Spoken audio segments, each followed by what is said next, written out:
àwọn ọmọ nàìjíríà yìí ti há o. Orílẹ̀-èdè India ni wọ́n gbé egbòogi olóró lọ lọ́wọ́ ti tẹ̀ wọ́n.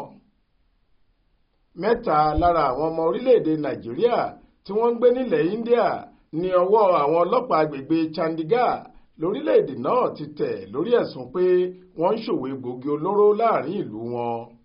Àwọn mẹ́ta ọ̀hún ni ọ̀gbẹ́ni Frank Nwokeji, ọ̀gbẹ́ni Lua àti ọ̀gbẹ́ni Jack David Ilobi Toshukwu tí gbogbo wọn ń gbé nílùú New Delhi lórílẹ̀-èdè India lọ́hùn-ún.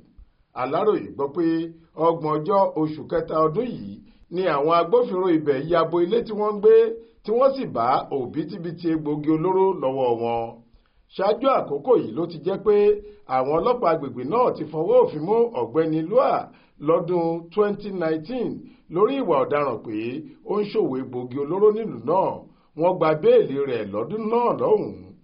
Alukoro iléeṣẹ́ ọlọ́pàá agbègbè ọ̀hún, Inspector Ashok Kumar, tó fìdí ìṣẹ̀lẹ̀ ọ̀hún múlẹ̀ fáwọn oníròyìn lọ́jọ́ Ìṣẹ́gun Túsídẹ̀ẹ́ ọjọ́ 2 oṣù kẹrin ọdún yìí sọ pé òwúyẹ́ kan tí wọ́n mọ̀ nípa iṣẹ́ tí kò bófin mu táwọn ọmọ orílẹ̀-èdè Nàìjíríà náà ń ṣe nílùú ọ̀hún ló wá ta wọ́n lólobó nípa wọn ní 30 oṣù kẹta ọdún yìí táwọn fi dọdẹ wọn títí tí wọ́n fi lọ ká wọn mọ́ ibi tí wọ́n ń gbé tí wọ́n sì fọwọ́ òfin mú wọn níbẹ̀. Ó fi kún un pé ọ̀nà èrú làwọn àjòjì ọ̀hún gbà wọnú orílẹ̀-èdè wọn àti pé owó kékeré ni wọ́n ń ra àwọn egbòogi olóró náà níbi tí wọ́n ti ń bọ̀ tí wọ́n sì ń tà fáwọn aráàlú àwọn lówó ńlá ní àwọn ilé ìgbafẹ́ gbogbo. Ó ní gbogbo àwọn tọ́wọ́ bà yìí ti di afurasí ọ̀daràn, gbogbo wọn ni yóò sì fojú balẹ̀-ẹjọ́ láìpẹ́.